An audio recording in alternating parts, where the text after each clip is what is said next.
Good morning, everyone.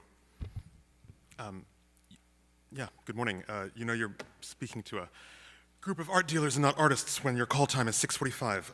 It's a real pleasure to be here bright and early with all of you, and I want to thank you so much, Loring, as well as everybody at Talking Galleries, at Schwartzman, and is this a little better? Yeah. The whole team that made this conference possible, I think after 2 years of attenuation, we all know what it means to be in a room together, particularly with people we care for that we haven't been able to see as frequently as we would like. So much of the things I value in the art world, the camaraderie and the collaboration and the exchange of ideas that orbit around art, and not simply the kind of images that can be transmitted on phones or through social networks, got lost in March of 2020. It's hardly back at 100%, but it is coming back. The pandemic is not over, but I am deeply glad to be among so many colleagues, indeed quite a few friends too, who, like me, are not exactly early risers. I was, and I was very happy to be asked to give this keynote on the future of the art world in a sort of tandem with Lindsay yesterday, who was speaking about the sort of recent past. It's a topic I think about a lot, that I write about a lot. And, you know, although it is not easy to analyze times that are as fraught as ours and that are as changing as quickly as ours, changing as profoundly as ours, there is, there's this secret upside to thinking about the future, which is, if you get it wrong, like, no one's gonna tell you until later. So like, it's kind of, by which time, you know, you can actually sort of refine your initial thesis. Or Fleet of Vanuatu, depending on your approach to these things. But ultimately, you know, I'm not in the business of prophecy. I don't think anybody needs me to be a prophet. I can certainly be Cassandra-ish in my tone at times. This is not going to be a session of concrete predictions with sort of numbers and names attached. What I thought we could do together is talk about tendencies, sort of directions of travel that we're already on, and try to prepare, therefore, for the future that we're already going to be living in weeks from now, months from now, years from now. No one can see the future, but although I don't have, you know, no faith in augury. This is not like sort of like, you know, I Ching reading the bones or the tea leaves. But I can say that the sort of best way to understand the future, the best way to prepare for the future, is to make a rigorous study of the present and indeed the recent past, the better to realize that the future is already the thing that is shaping the present. And because, you know, I'm sure you felt the same thing over the last 2 years. One can feel adrift. But we are builders of the future and not simply along for the ride, especially the people who are in this room with me today. It is actually up to us what kind of future we'd like to live in and what kind of art world we'd like to build. The speakers at Talking Galleries, I know yesterday, I'm sure again today, have been zeroing in on a wide variety of new tendencies. I'm going to pare it down to just 3. One is around institutions, around museums and galleries, new kinds of institutions, new directions for institutions, etc. That's number 1. Number 2 will be on new artists, new pressures on artists, particularly from digital networks and digital forms. And then finally, a new economy, in a particularly a deglobalizing economy, one that for those of us born when I was in the 1980s, who came of age around 2000 at the kind of high watermark of globalization, comes as a real shock to the system, and one that I think it behooves all of us to prepare for. These rolling crises in the political sphere, in the social sphere, and indeed in the environmental sphere, I'll speak about that briefly, but I know we have a session on climate change a little later today, can feel overwhelming, and yet, sort of thanks to digital technologies and thanks to the kind of immediacy and the kind of weightlessness that digital technologies carry along with them, there is this sort of sense of being afloat, of being unmoored. At least that's something I do. I shouldn't project on all of you. That the sort of world that is more fraught than ever is also less tangible than ever. And I think one of the sort of rare functions of art. I don't think art has many functions. But one that it does is to give bearings to people who've lost them, and to give form, that's a word I'm going to be coming back to today, to a world that feels ever more formless. When the present is slipping away, when the future feels ungraspable, it can feel... Well, let me just say this instead. The times we're living through are fraught, but they are not new, they are not unprecedented. A basic study of art history will confirm this for you.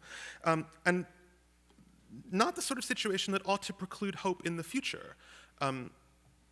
Pollyanna-ish confidence in the future that one hears often at industry conferences is not in order either, but nor should we sort of submit to a kind of log flume, lazy river approach to the future in which we're all just along for the ride. And I was put in mind, as I was preparing this talk, let me see if I can get the clicker to work. Bingo. How do I go back? Yes. And I just had to play this game because we're here at the Morgan, a museum I care about very much. Possibly the most important work of art ever made about the future, which is the Apocalypse Tapestry. It's enormous. It took 7 years to complete. It was completed in 1382. Hundreds of hands, hundreds of years of man labor. And I saw it. It's in Angers, France, which is about an hour west of Paris, an hour and a half, which coincidentally is where my husband did his undergraduate work. I'm sure we all have that kind of memory of the last trip we took before COVID. This wasn't my dead last, but it was my last Christmas and New Year's. And it's kind of stuck with me ever since as this overwhelming vision of the future, one of the most extreme, but also weirdly most hopeful. I'm sorry, I have to say, I have a friend who, when I told her I was doing this conference, said oh, well, I'm sure you'll have a lot to say about the future of art, but isn't your view of the future a little bit dark? And I therefore sort of wanted to talk to you about this work of art that literally depicts the end of the world. It was woven for Louis, the Duke of Anjou, and it depicts the book of Revelation, the last book of the New Testament. It's grotesque. It's also incredibly beautiful. There on the sort of left, you have the Whore of Babylon. It's a pretty bad slide, sorry, but to the right, the one on red, you've got the sort of the beast, the mark of the beast, 666, coming to do war with the angels. And then it's gigantic. It's, I believe, 70-something panels. And the fall of Babylon, the great city, the height of civilization, come to rack and ruin. The Apocalypse Tapestry was made at a time that was not entirely unlike our own, right? I mean, it was made at a time of plague, indeed a time of pandemic, in the midst of the Black Death. It was made at a time when earlier certainties about political stability had come unstuck, when war seemed perpetual. This was made in the middle of what they didn't know was going to be called the 100 Years' War. It's a work of art for a time of fear. And yet amid what felt like endless suffering, what felt like a kind of, to use the sort of contemporary voguish word, perma-crisis, there was hope. There were these visions for a new world. Oh, sorry, I forgot I had this one. This is, I remember actually, this is rather embarrassing to admit, but of course I posted on Instagram that I'd been to see the Apocalypse Tapestry at the end of 2020, and I looked back at the comments that were given me. There was a lot of 2020 energy comments that were listed on this as the sort of death on the pale horse sort of came through. Little did we know. But there's also, and this is sort of the last 10 or 15 panels of the Apocalypse Tapestry, this vision of another world, this vision of a new world, the New Jerusalem, a new city, a new life. And I remember, I'm a secular guy. I look at this with as much incomprehension as the next secular art historian or art critic or artist. But I did see, I remember, when I was in Angers, looking at the Apocalypse Tapestry, this sort of very familiar hope, or an understanding of a narrative that begins with hopelessness and ends with hope, that begins with formlessness and ends with form, that I felt was sort of directly applicable to my own life, and something sort of not at all grim. And that's what art does. That's what art, at the very least, is supposed to do, right? It shows you, at its best, a kind of vision of the world, a vision of human life that goes beyond the life that we are all living now, and guards values, guards virtues for the future when the present seems sort of not to value them very, very much. I think I have one more. Oh, yeah, I cheated my own transition, sorry there. But I wanted to show you that not because, this is not a lesson in Christian eschatology. You would definitely want to call someone else if that's what you were looking for. I wanted to begin there simply to suggest that to believe that doom is inevitable, to believe that the future is necessarily worse than the present, is just as wrong, just as naive, and in its own way just as comforting as the kind of Pollyanna-ish belief in an inevitably better future. The future is open, and art has a role to play, not only in defining that future, but in shaping the kind of future that all of us want to live in. It's up to us to build, I'm not going to call it a New Jerusalem, but the sort of more contemporary version thereof. This, as you may know, is by the Congolese artist Boris Isaac Kingelez, who had a show at MoMA, I believe it was 4 or 5 years ago. This is the Ville Fantôme, which was, this is just a detail of it. It's one of these utopian grand cities that Kingelez spent his life building. It took not as long as the Apocalypse Tapestry, but at least, I believe, 2 or 3 years to create. Another, and to me, much more approachable vision of a new city, a New Jerusalem. This one made of cardboard and paper as opposed to gold thread and wool. But what do we want our new city to look like? What kind of life do we want to build in common? And what role does art have that goes beyond decorating the walls of this new city, but actually has some kind of constitutive power, some kind of base and superstructure relationship to build the kind of world that we want to see. I remember, just before COVID, last show I saw was the Gerhard Richter show at the now defunct Met Breuer. I don't know how many of you saw it. It was open for only 9 days. And Richter, well known for being lugubrious, well known for having a somewhat dark view on things, and yet, to me, one of the most hopeful exhibitions I've seen in years, and one that I sort of kept with me as the first sort of awful pandemic year continued. It was Richter who said that art is the highest form of hope. And I actually am not so cynical as to disbelieve him. And all of us in this room are in this business of creating forms and framing forms and circulating forms, at least in an indirect way, are supposed to show us what kind of world we'd like to live in. We are in the business of affirming the human capacity for invention.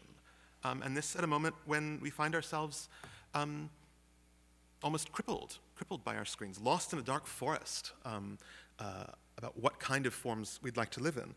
And so I want to talk just about sort of where that can take place, with whom it can take place, and how we can prepare to do that job as well as we can. The first is by talking about institutions, another Kingelez city.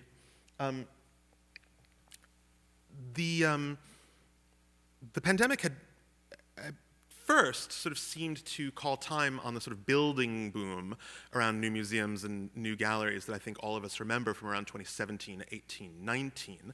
And I remember, especially if you're my age and sort of were coming out of college or graduate school around the 2008 financial crisis, I remember that feeling in March of 2020 of thinking, this is 2008 all over again.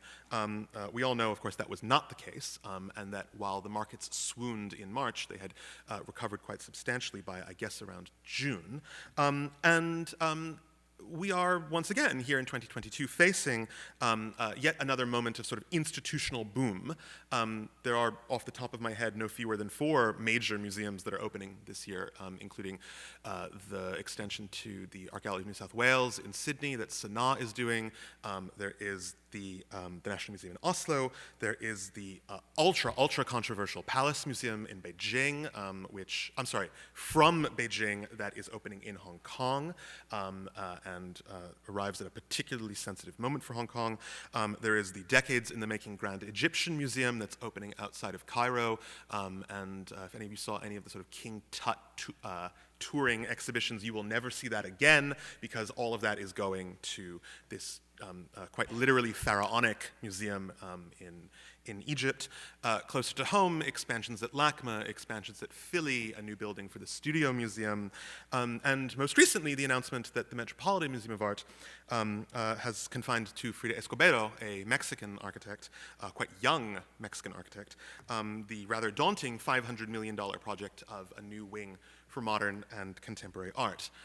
Every one of these promises not only new architecture, but also a new approach to display, a new approach to narration, something more hybrid, something more flexible, something more diverse. There is, for better and for worse, a certain coherence or a certain alignment of strategies that seems to be taking place among all of our museums, and not only museums of modern and contemporary art, but indeed universal museums like LACMA and the Met as well. It remains to be seen whether these are small commitments or large commitments. I think it remains to be seen whether all of these new institutions are as transformed as the PR and the slideshows and the hero roles promise.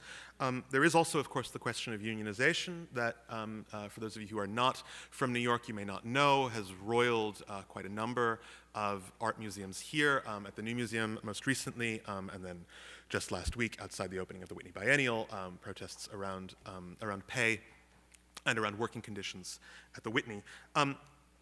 More than the sort of new architecture, new institutions question, I was interested in the more important things, which are sort of new kinds of institutions. What kinds of new museums, new galleries, new publications, new exhibition formats that all of us should be paying attention to.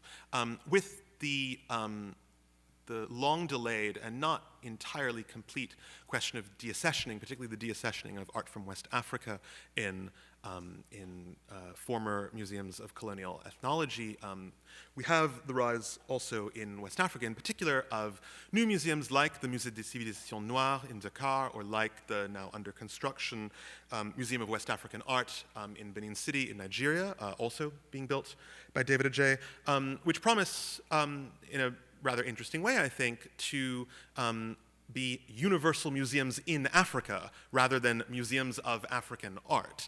And I think that these, rather than take the sort of word decolonial as something that is a kind of linear process with a beginning, middle, and an end, has a more dialectical, a more push and pull approach to history that I think could be really valuable as a model going forward.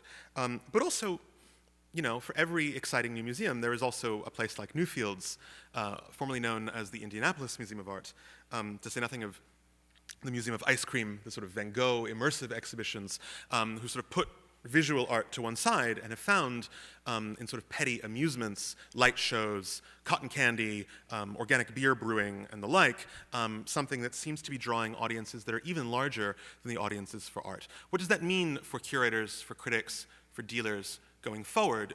We know even that some of our largest galleries have opened in places like Miami Beach, various sort of walk-in amusements optimized for selfies. I think it was, sorry. I think it was Dean Kissick who said that between the Van Gogh immersive rooms and the Yayoi Kusama infinity rooms, the sort of hottest trend is walking into the brains of people who were mentally ill and taking pictures of yourself. This is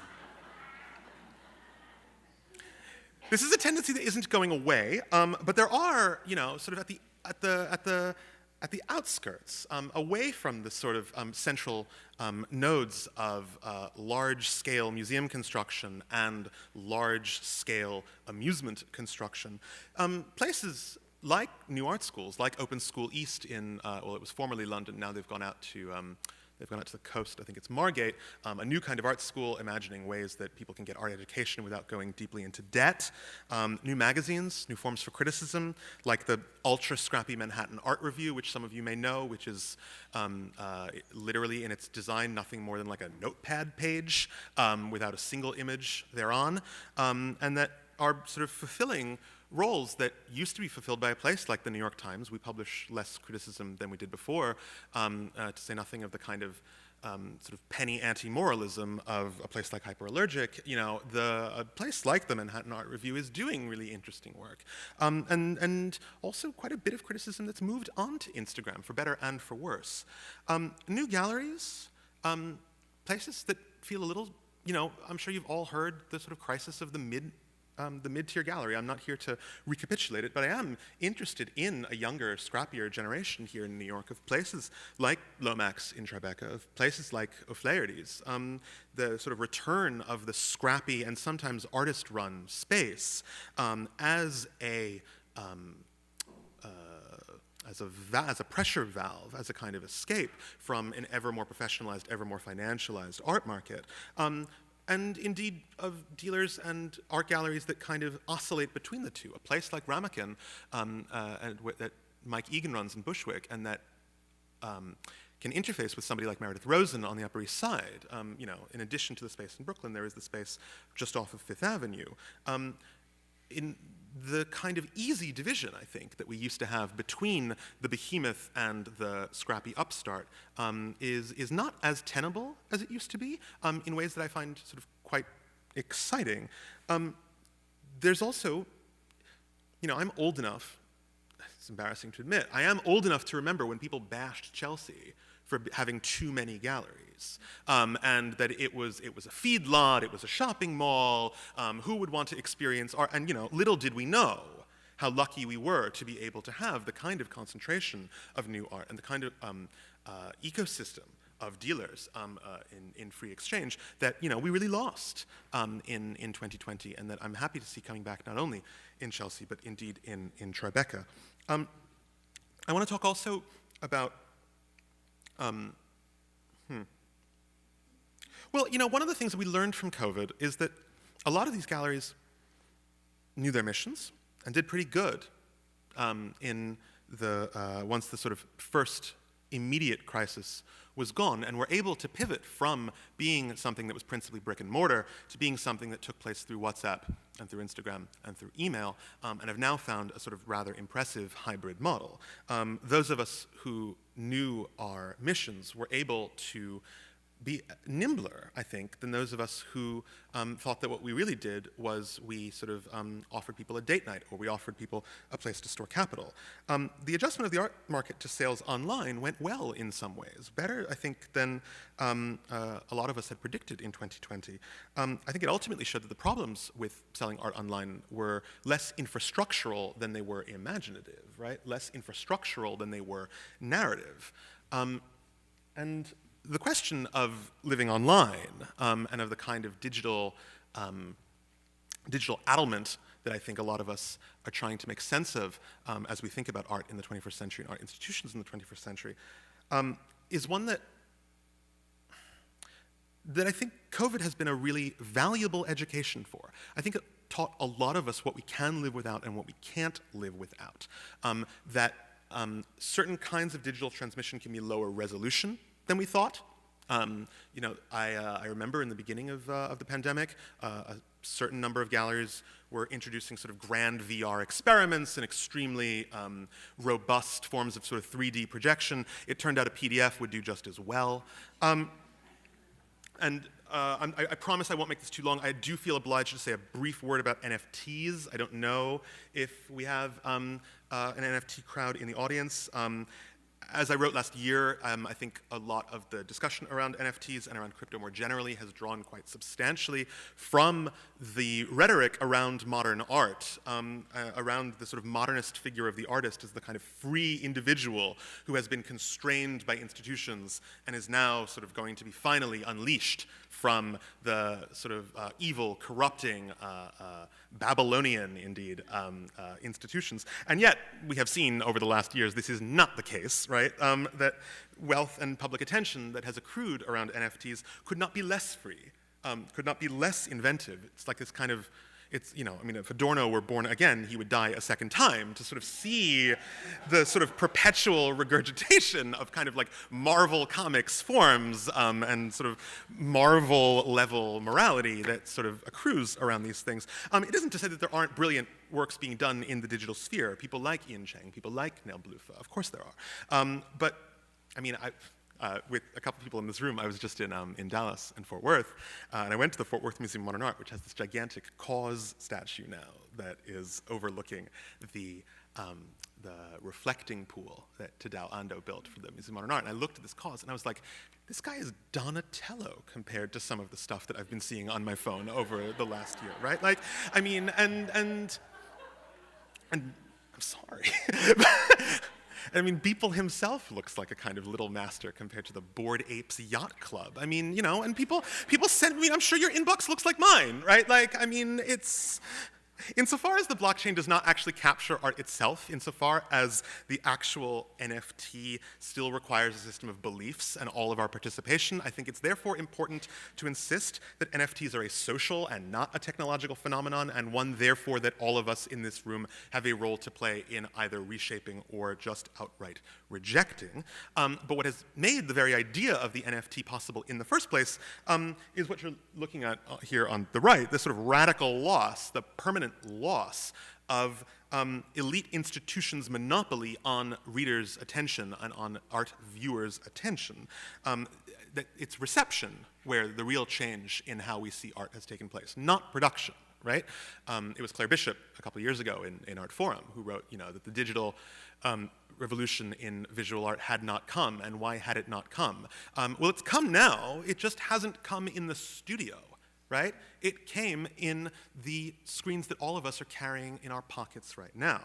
I don't think the rise in a sort of speculative value for art could have happened without the decline of traditional institutions, traditional gatekeepers like me, who assigned value. Places like the New York Times, places like art museums and galleries, indeed.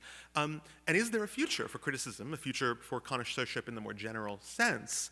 I think there is, though I think it's worth sort of being precise about what that's going to look like. It's going to run in parallel to a larger, possibly richer, speculative market in which figurative painters who sort of look like Cecily Brown put through the distort function on Photoshop sort of have to live sort of with the bored apes, right? I don't think any of us is necessarily ready for that, but I do think it behooves us to get ready. A bunch of you are dealers, like, give me a break. Like, I mean, the idea that I could write something that's going to make a difference to your bottom line is just, I should be so lucky, right? Social media has changed us. It's changed us in some pretty irrevocable ways. Not always for the better. I'm sorry, I should say, you're looking on the left at Titian's allegory of vanity, and on the right, Amalia Ullman, the Argentine artist who, in the sort of early days of Instagram, you can tell it's early from the, the tone shifts that you could do, now very out of fashion, sort of posed as a kind of bird-brained influencer. And now, sort of compared to what has happened in a lot of digital art, looks like a kind of lost horizon. The algorithm demands content. I would hate to think that anybody in this room is in the business of producing content. Hopefully we produce art, which is something else, and it behooves us to remember that. Artists and art institutions are under the same social media pressures as everybody else to perform, to emote, to give clear messaging, and to look engaged. In some ways that can be very important, and certainly it was rather extraordinary to see when COVID began, something like Pictures for Elmhurst, which some of you might remember, a very, very quickly organized fundraiser for one of the hardest hit hospitals and neighborhoods in Queens, in which a large number of photographers did print-on-demand photography. Certainly after the murder of George Floyd and the associated uprisings that took place in the summer of 2020, similar sort of highly highly scrappy and extremely fast reconstitutions of art power took place in ways that I found quite impressive. Nevertheless, sort of museums and other larger institutions who favor a somewhat immediate legibility, a somewhat immediate ability to say, we care, we're listening, are things I think that it behooves artists and it behooves younger dealers to be a little bit skeptical of. I don't know how many of you remember that, ooh, that's me. How many of you remember that, last year at, I believe it was 3 different museums. It was at the Met, it was at the Guggenheim, and it was at the Museum of Modern Art, that gigantic billboard-sized images of trans and otherwise genderqueer people appeared in the sort of large atriums of all 3 of these spaces. It was a somewhat strange sort of alliance of interests. It was this sort of representation matters and the bigger the better. Representation matters and can you get it to sort of 25 feet? And I'm already much more interested in artists, particularly artists outside the dominant representation, who have already begun to understand that this sort of elite capture is something that art has its own real ability to complicate, to resist, and to actually make new spaces and better spaces for people outside the dominant representation than simply billboard-sized performances of visibility. I think the current Whitney Biennial actually is a pretty good example of that tendency. I know that I'm coming up, since you all heard it bing on my phone at the end of this talk. I did just want to talk briefly about the economics and the geopolitics of the future and what that might mean for the art world. The question of inflation and the sort of pending rise in interest rates, the end of quantitative easing. I'm not an economist, I'm not here to lecture you on it, but I'm sure all of you know that for artists, I mean, everything is more expensive, right? Shipping is more expensive, paint is more expensive, stretcher bars are more expensive, neon is more expensive, everything is more expensive. The sort of live, laugh, love neon sign that you see at every art fair is going to go up in price by like 20%, right? It was actually in, I saw it, the art newspaper actually, Marion Boesky had suggested that she might raise prices across the board by 10% and suggested that that wouldn't be a great hit on the bottom line of most of her collectors. I do think that the coming years are going to see higher prices, lower profits, or both, but the larger economic question that I think all of us have to be thinking of is the question of deglobalization that began, well, sort of began with Trump and Brexit, but it wasn't as severe, I think, as any of us had feared in 2016. But with this sort of 1, 2, 3 punch of COVID, of climate urgency, and now with this unimaginably horrible war, really do seem to be taking place. I don't know if any of you saw in the new issue of Foreign Affairs, there's a really, really good piece by Adam Posen on the idea that we very well might be going into an era that looks quite a bit like the time after World War I, in which global markets are disrupted a lot more than we've ever known them. And there's a decline in economic interconnectedness. The kind of global art fair or global biennial that I grew up with, and that many of us in this room grew up with, is going to be facing, at the very least, red tape, at the worst, a total disintegration. They don't think, this is not a drill, right? I was talking to some friends from Berlin recently, and, like the old joke that the Berlin Gallery can't keep its lights on. Like, the Berlin Gallery might not keep its lights on simply because of what we're living through in the east of Europe, when suddenly even power is going to be more severely rationed than before. What does it mean for art? I can't tell you. As I said, I'm not in the business of augury, but these images by Fischli and Weiss, their Airport series, one of my all-time favorite works of art from the sort of era of globalization, encapsulated a moment, I think, that was formative for a lot of us and might be coming to an end. A time when one always felt at home in different parts of the world, a time very much defined by somebody like Okwe and Wezer, somebody like Vasif Kortun, curators and critics who espoused a cosmopolitanism and a free motion, and had a confidence that people from all different places could immediately understand one another. There are now no more McDonald's in Russia, and a place like the Garage Museum. The director of MoMA PS1 used to be at the Garage Museum, Kate Fowle, an extraordinary curator and now director, and what's going to happen when those kind of exchanges don't happen as easily as they once did. To my eye, deglobalization has already begun.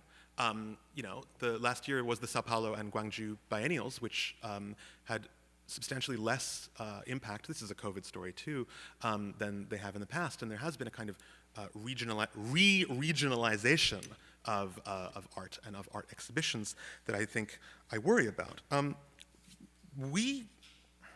No one can know the future. I'm not here to tell you. I am here to say that this sort of moment that Fischli and Weiss captured for us so beautifully, and one that was really defining for me and for a lot of us, I'm sure, in the art world, in which you sort of, wake up in Hong Kong and fall asleep in Sao Paulo, might not be long for this world, or at the very least might be delayed or might be a little trickier. The good thing is that, the kind of New Jerusalem that I was showing you at the beginning has not yet been built. It is actually up to us. And the last thing I want to say, because I know I've gone over time, is that art galleries are the kind of first stop on that train, the kind of initial builders of that new city. I love museums. I love art magazines. But ultimately, it's galleries where that sort of first experiment, that first thinking gets done. And the nimblest players in the system are the dealers in this room, who don't always get told that, so I thought I'd just sort of give a small shout out. The kind of cosmopolitanism and the kind of mixing and the kind of exchange and the kind of human intimacy that I think a lot of us took for granted in this sort of high moment of globalization. We used to be doing this kind of mixing and doing this kind of exchange with the wind at our backs. We're now doing it with a headwind. It doesn't mean it's impossible. It means it's harder, but it can be done. And the place that I expect to see it is in galleries. Galleries that have the flexibility, have the resources, and also have the imagination to say that another world actually is possible, that it is artists who are going to build it for us, and that it is art galleries that are going to show it all to people like me. I hope that wasn't as dark as one of my friends said it was going to be. I really do hope, and I look forward in the rest of today's session to hear about all sorts of new possibilities. It's been a real pleasure. Thanks.